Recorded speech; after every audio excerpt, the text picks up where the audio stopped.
আমাদের বাসায় আমার বোনকে দেখতে আজকে মেহমান আসবে, আর তার জন্য কি কি রান্না করলো আম্মু সেগুলোই তোমাদের সাথে আজকে শেয়ার করব।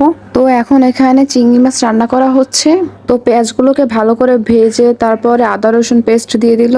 এরপরে পরিমাণ মতো হলুদ মরিচ দিয়ে এটাকে ভালো করে কষিয়ে নিতে হবে।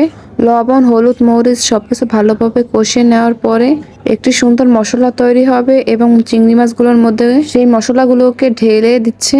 এরপরে চুলোর মধ্যে চিংড়ি মাছ সহ মশলাগুলোকে কতক্ষণ পর্যন্ত রান্না করে তারপরে উঠিয়ে নিলেই কমপ্লিট হয়ে যাবে চিংড়ি মাছ ভুনা। তো চিংড়ি মাছ ভুনা করা শেষ। আসলে রান্না দেখানোর মতো আজকে কিছুই নেই, কারণ এখানে জাস্ট মেহমান আসার উপলক্ষে কি কি রান্না বান্না হলো তার টুকটাক ভিডিও নিয়েছিলাম আমি। তো এইদিকে গরুর মাংস রান্না করা হয়েছে। গরুর মাংস রান্নার ভিডিওটা আমি নেইনি, জাস্ট রান্না কমপ্লিট শেষে মাংসের রান্নার ভিডিওটা নিলাম। আর এদিকে চিংড়ি মাছ ভুনা করাটা একদমই কমপ্লিট। গরুর মাংস এবং চিংড়ি মাছ রান্না করা কমপ্লিট।